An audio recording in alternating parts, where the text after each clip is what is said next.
There'll be girls across the nation that'll eat this up. Babe, I know that it's your soul, but could you...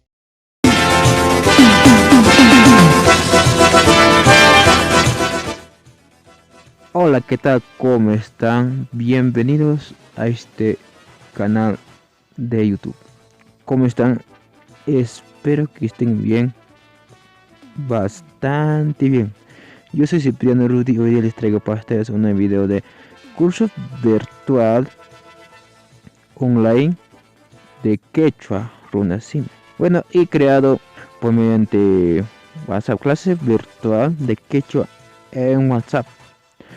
Ya vamos a empezar. Este es un aviso para ustedes de que ya va a empezar las clases virtuales de quechua aquí en WhatsApp. Solo quiero comunicarles que las clases está apto para todos. Estamos recibiendo una vez entre mayoría de la gente. Vamos a empezar las clases virtuales en WhatsApp.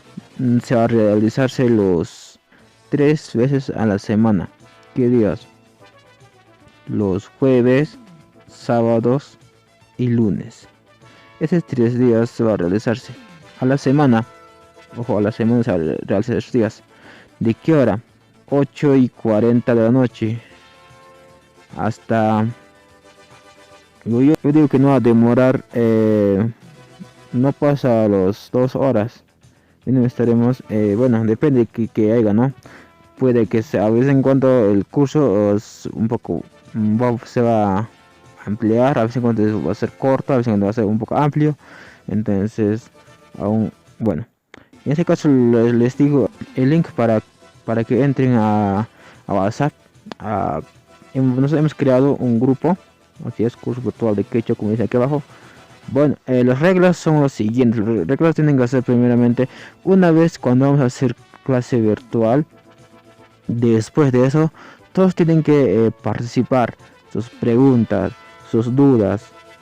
De esa manera podemos aprender. Si nadie nos pregunta, si nadie nos dice después que vamos a hacer clase de quechua, pues ¿cómo vamos a aprender? ¿Cómo? Que yo se adivino que si uno sabe o no.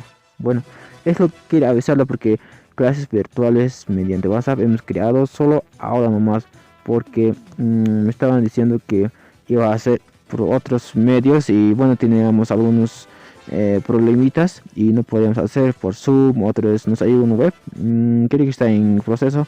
Una vez les voy a avisar por WhatsApp. Bueno, esto es todo lo que iba a decir. Bueno, bienvenido a nuestro curso vía virtual de quechua. Bueno, ya empezaría. Chao, cuídense, espero que estén. Bueno, chao, chao. Nos vemos en el grupo de WhatsApp, en el curso virtual de quechua 2020. Bueno, el curso. Una vez más les repito el link para que entren al grupo. Les voy a dejar aquí abajo. Aquí abajo estará el enlace, el link para que entren. Bueno, chao, cuídense.